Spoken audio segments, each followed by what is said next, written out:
Stepping in to care for a parent is an identity shift. I think my mom calling me mom nailed it in, but I think the harder part was when she recognized that she did not know who my mom was. We're talking about caregiving today. It's still widely seen as women's work. Globally, 81% of elder caregivers are women, and the growing share of them, Ray, are millennial women. Shock. Yeah. Well, today on Broadlines, we're breaking down why elder care falls disproportionately on daughters, the sandwich generation, and what that costs women financially and professionally, and then what we actually do about it. Today's guest is Jacquelyn Revere, the woman behind the handle Mom of My Mom, who at 29 uprooted her entire life to be the sole caregiver for both her mother and her grandmother and turned that experience into a movement. Welcome, Jacquelyn. Thank you so much. At 29 years old, when suddenly you became the sole caregiver to both your mother and your grandmother, can you take us back to that moment? What happened and how did your life completely change overnight? Okay, so prior to starting, I just like to say that I am a person who stutters, and so you guys will see and or hear that. I just want to let that out there. Okay, so at the time, I was living in New York City. My grandmother and my mom had purchased this house when I was in high school. And so I was taking the subway downtown, and my mom's friend called me. And I was like, why is my phone ringing? And so I answered it, and she said, something is wrong with your mom. You need to fly home. And I was just sort of like, something's wrong with my mom, you know.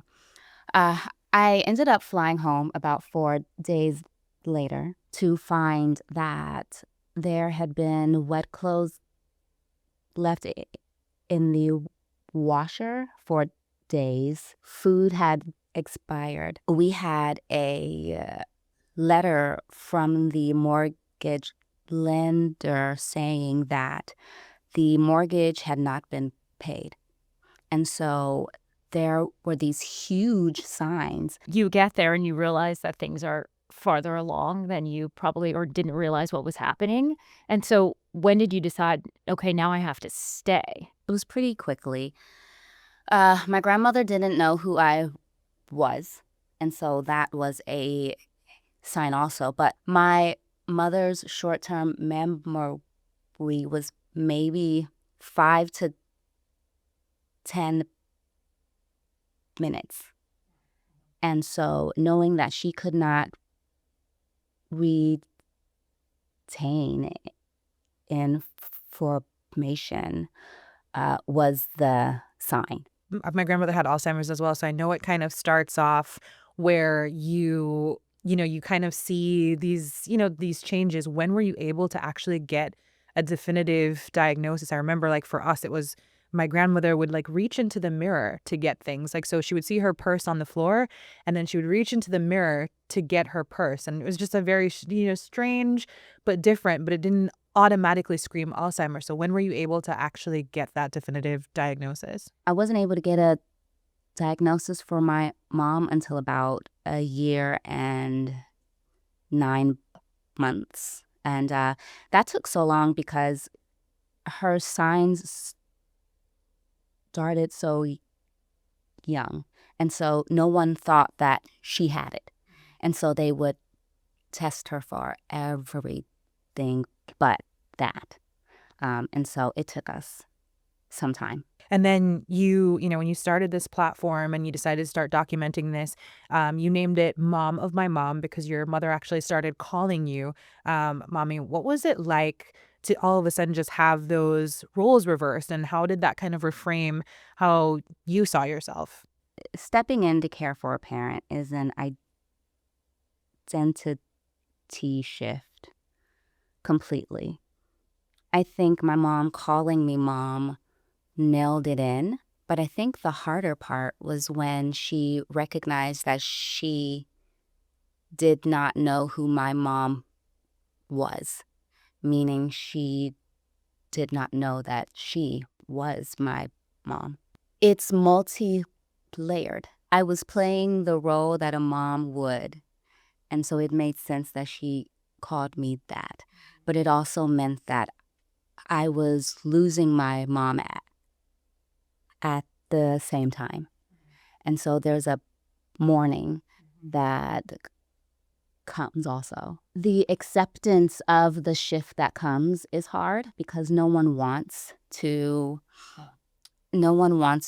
experience that sort of loss. And so the acceptance is very slow, and that is a mourning also because you're mourning the future that you thought you might have, who they could be. For me, my relationship with my mom was so hard, and I had hoped that we could talk through some of my childhood at some point, and not even having the opportunity for that makes it hard also. We showed some of the data, or shared some of the data about daughters versus sons. Daughters actually spend twice as much time caregiving for parents as their sons do. And sons actually, this is alarming, but it's proven that sons actually reduce their efforts when their sister is present. Have you seen that in your experiencing working with others? Because I know you do this work now for other caregivers to give them a space. Have you seen that? I have an online community called the Care Den, and there are plenty of women in there who have siblings, who have like male siblings, who do not show up in any way. And not only is it an added layer of stress, but I think what people don't realize is that them not showing up in such an important time changes the relationship from that moment forward. And so there is often them like trying to rekindle that sibling relationship once the parent has passed. But it's like you weren't here when we needed you. And so it puts an extra layer of stress on the person who showed up, and that's often not fair. Yeah. Yeah. And probably hard to repair. Yeah. What did caregiving cost you professionally and financially? And did you ever feel like you had to choose between showing up for your mother and your grandmother and then showing up for your career? Because you were in New York City, you were, living your best life. What did that feel like for you? Yeah, so I was working as an executive assistant, and I was, on the road to work in TV and film. And that is such a demanding role that I had to completely give up. But then once I moved home, which no one asked me if this was what I wanted or were there any other options. Like, no one really said that. It was just us. It was assumed. But then on top of that, people were sort of like, well, your mom cared for you, and so why aren't you, showing up to care for her with more joy, I think. And I think the comparison of the two is not fair. And also, they're not the same. It's not, yeah. But then on top of that, as I was home caring for both my grandmother and my mom, my not partnered at all, my father would say, so when are you having kids? And I'm like, so I have all the time for that. But there's this assumption that my role is to show up for my mom. My role is to have a kid so that he can share photos of it. Yeah. And my role does not center who I am or my hopes. And that was really, that is what became more clear than anything else. Yeah. And I think, you said it's not, the expectation is not fair just because, your parent has raised you or showed up for you, that you should, enthusiastically, like, go back. Of course, for a lot of us, you want to, in a way, take care of your parents. But I think what people don't realize, especially with a disease like Alzheimer's, is that this is not the same person in a way that you grew up with, that this person, and I think people don't see how the changes are day by day. Like one day they remember you and they remember something and they say something, and the next day they're completely different. And in some cases, I was lucky that my grandmother wasn't mean, but I know other people whose, their parents get aggressive, and they're, it's also not the same person. You're also forming a new relationship with not the person you grew up with. So to say, like, let me go into this, like, enthusiastically or with joy, I think people sometimes don't understand, especially with Alzheimer's, how difficult that is. When you were kind of making this transition, is there anything that you wished, for instance, your employer would have done? Because I know you say that, nobody kind of asked you, what you wanted to do, what your, choices were. Do you wish specifically at work there was something that was done for you? I was lucky because my employer had cared for his father. And so he's like, he helped me fly home. Okay. But then on top of that, he offered to write a recommendation for work. He understood why I had to leave, but the company overall wasn't helpful or supportive, and many women have to leave their work in order to care for family, and they receive no support. And we're having these conversations more, and there are small changes that have come, but nothing that that is on a national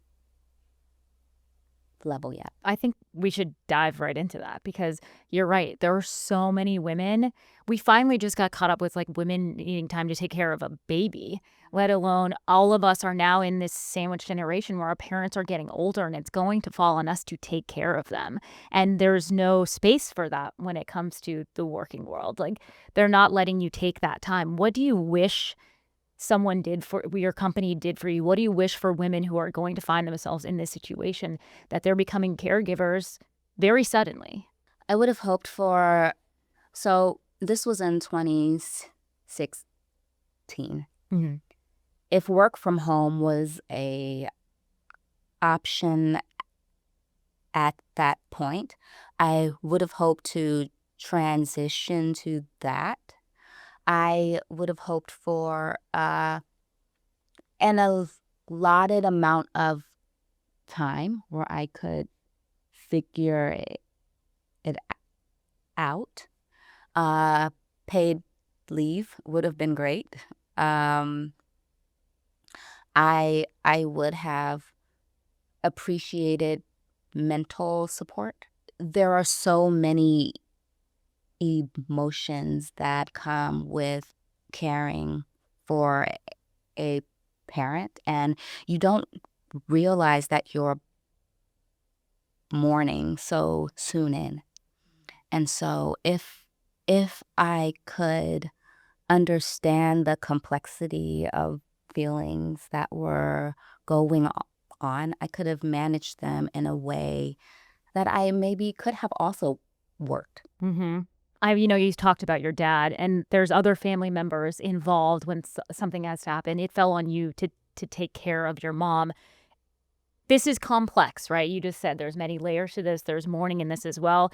Do you resent the family members who didn't show up? I mean, it's a big question. How do you move past that feeling if you ever did feel that way? Because naturally, I think someone would be like, day after day, you start to resent the people who are not showing up, not only for your mom, but for you, because you caregivers also need a break, need help. Yeah, you absolutely do. I still resent them. Mm-hmm. I haven't talked to my dad in over 1 year.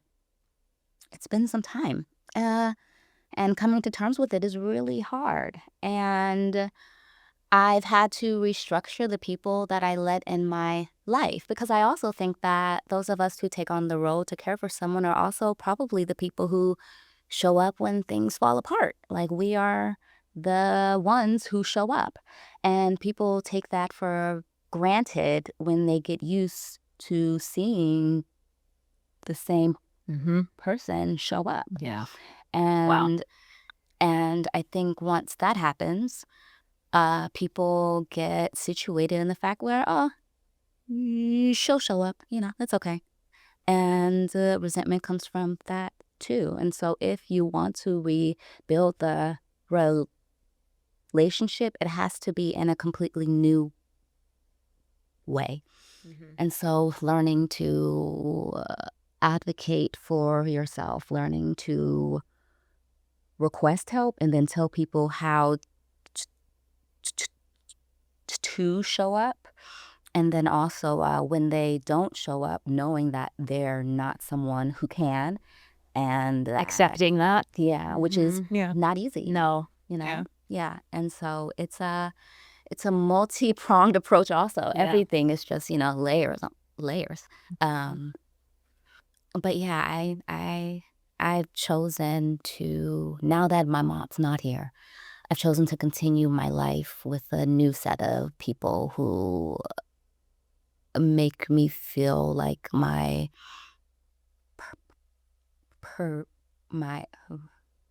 getting emotional, excuse me. I am also as well.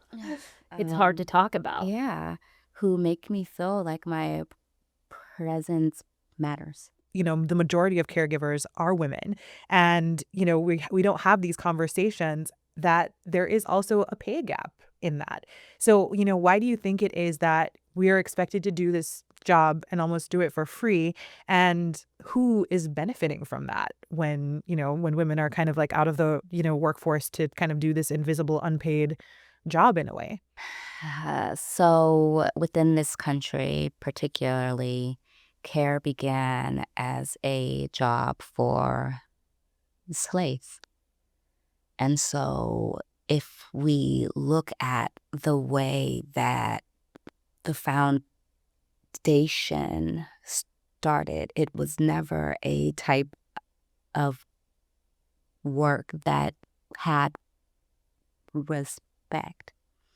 Then, once immigration slowly picked up, there were more like women who filled in the role of Filipina, Mexican, and there have been laws like made specifically so that these roles won't have pensions and social security and social safety nets.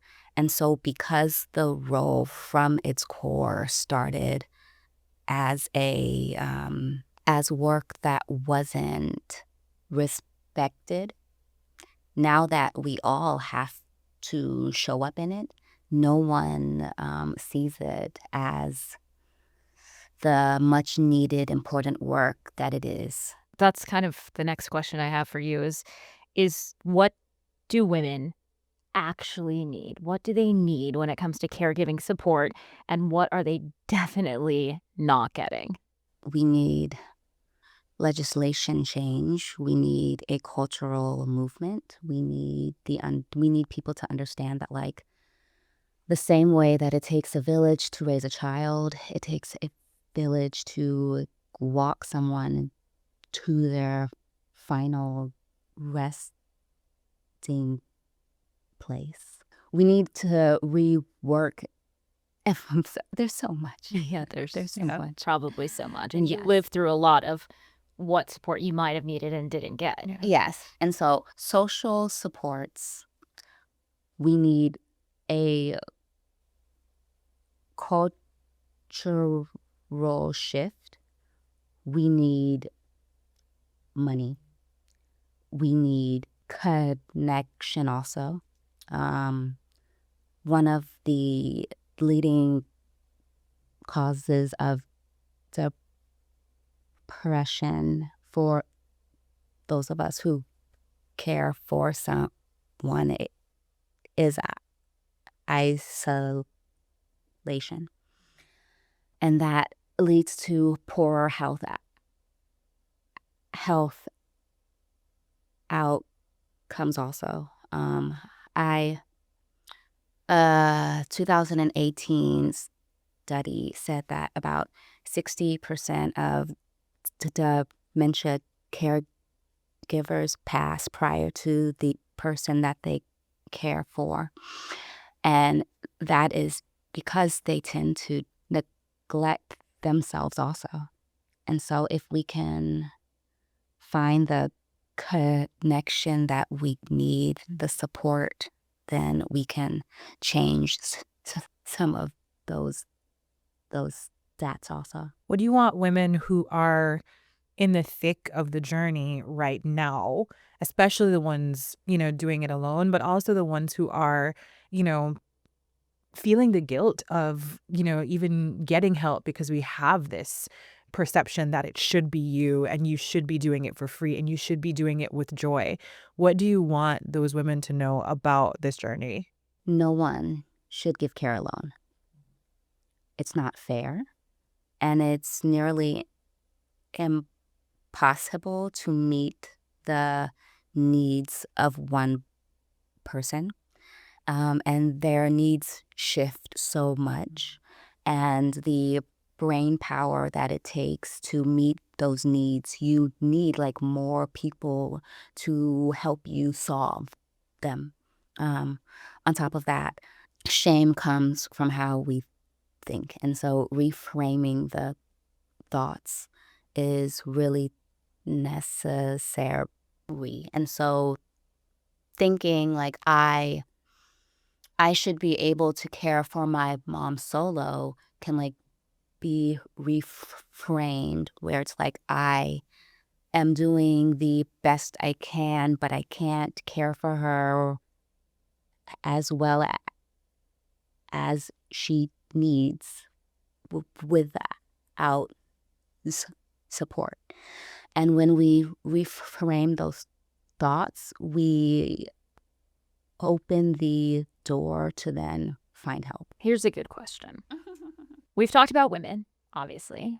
And in your opinion, if men carried this same load that we are carrying, what do you think would change overnight? The pay. That would change overnight for sure. We would get paid so much more. I think the respect, like men don't have the ability to multitask or do more than one thing at once the way we can. And I think recognizing the multitude of thoughts and problems that we are solving all at once will be recognized as well. I think we will have bills signed into action so quickly. We would have insurance companies taken to task. We would have nursing homes covered for long-term care.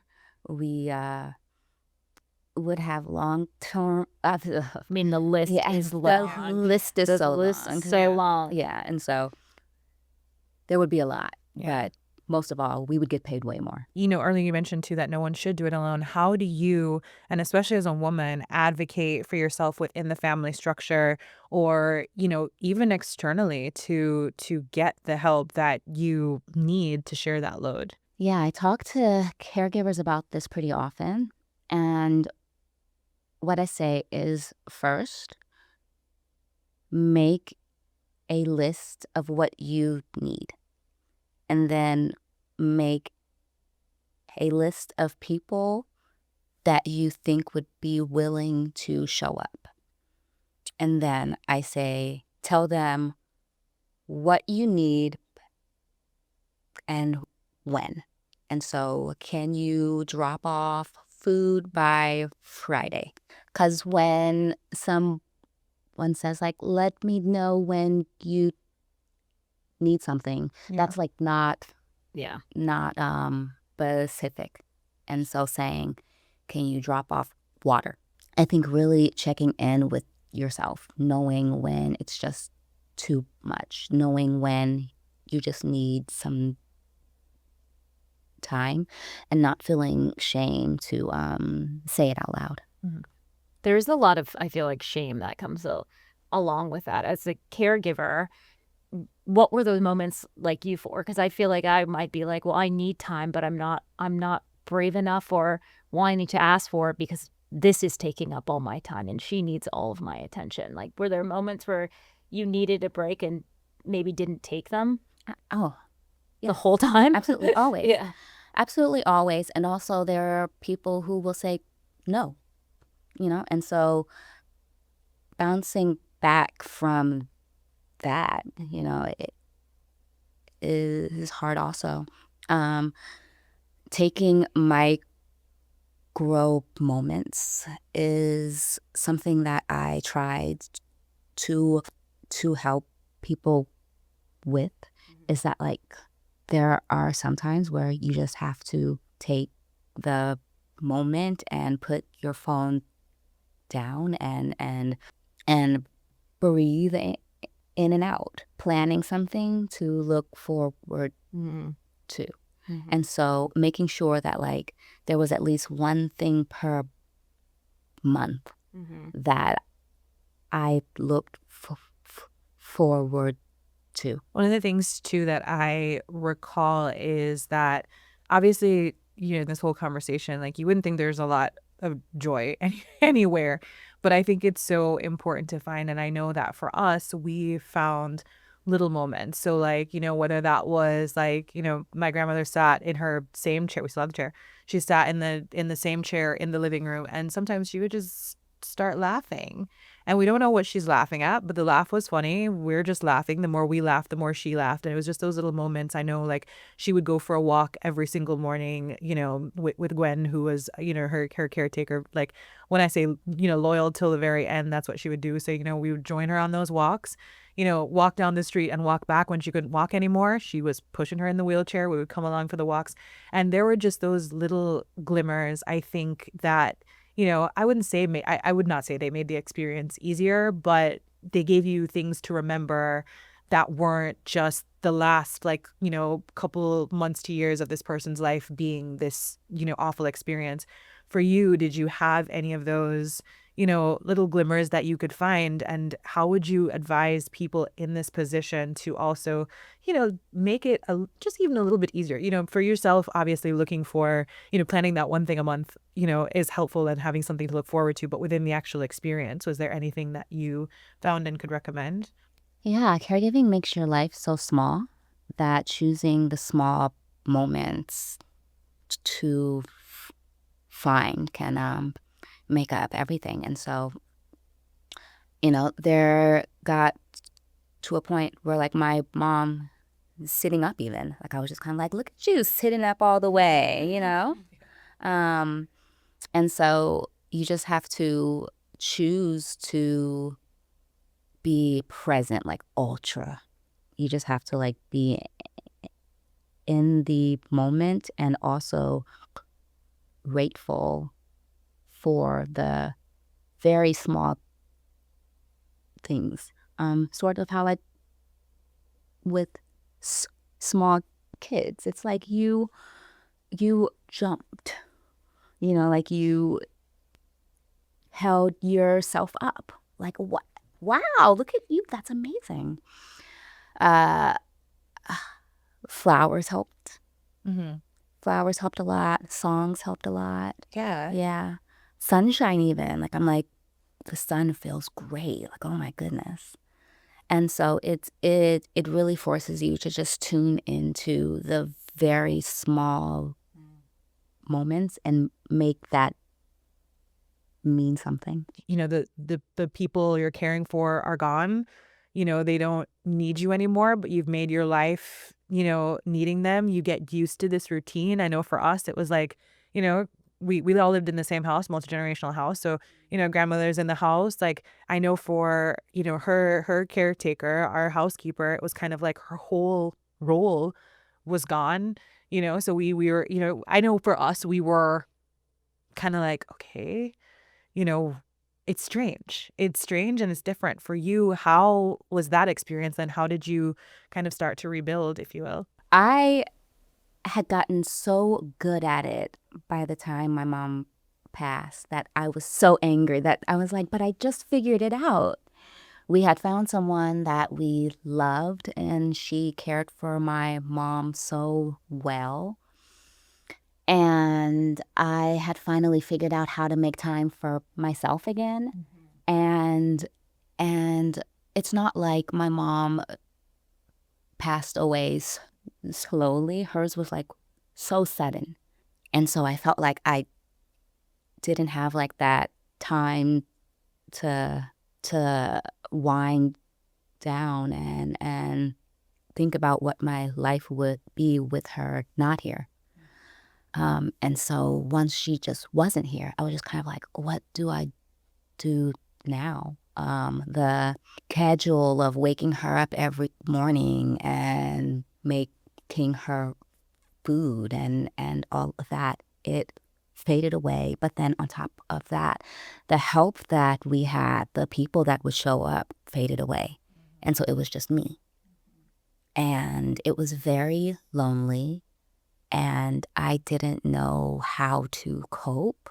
And I began like making routines slowly. And so my dog was so helpful because I was like, every morning I have to like Give you something to do. And so just slowly setting up, like walk my dog, wash my face sometimes, you know, like it's, but it was very touch and go for a minute.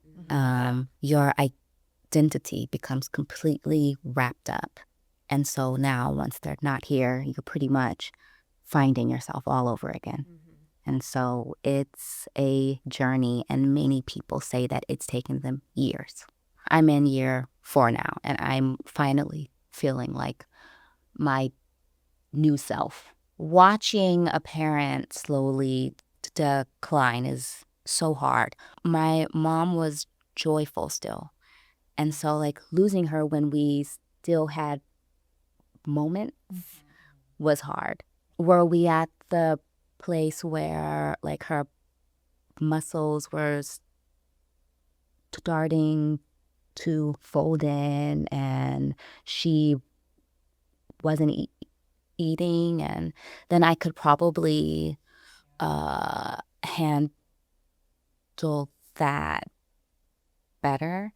But we were singing and dancing still, Yeah. you know, and so that's what made it hard because I felt like we still had time. Thank you for sharing your experience with everyone. And because, like I said, a lot of women are going to find themselves in this position. And you give such, on social media, it's very relatable, and you're very, very open about your actual feelings. I feel like a lot of women might try to be strong, like in face, when they're really drowning and they don't have the courage to ask someone for help.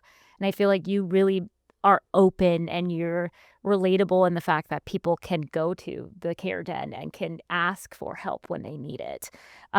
We do have a few questions that are going to ask you to fill in the blank. Lovely. Okay. The hardest part of being a caregiver isn't the caregiving, it's the blank. Judgmental people. I could feel that in a few times. Okay, yeah. And then my go-to self-care after a long day is? Long shower.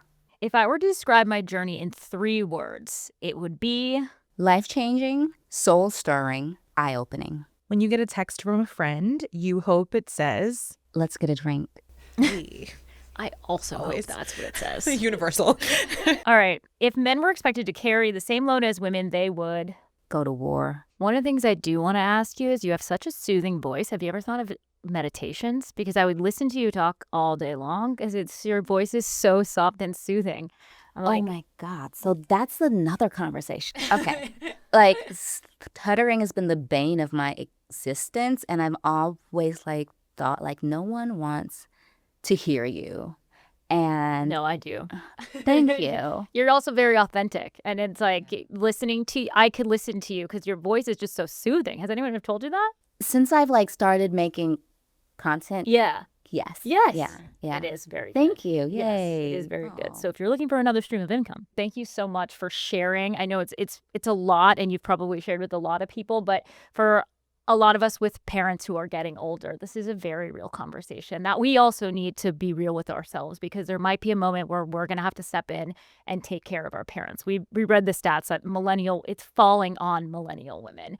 So thank you so much. I would say that what my takeaway is this is very real, and this is a conversation we need to continue to be having. We talk about motherhood and postpartum and all of those things when it comes to caretaking, but you're right. It is often like taking care of a small child in that way, and there's not enough resources for that. My takeaway is that, this experience is so much more universal than you would know. And I think because we often attribute it to a woman's role or something that the daughters do or the sister in the family will do, we almost forget that there is a network of us, that have been through this experience. And I think with your work, that's what you're doing, is you're, connecting others to the fact that this is an experience that a lot of people are going through and how to move through it, which I don't think is a resource that's offered enough. Like, we can, obviously we want the things we want. We want, legislation, and we want, better healthcare, and we want,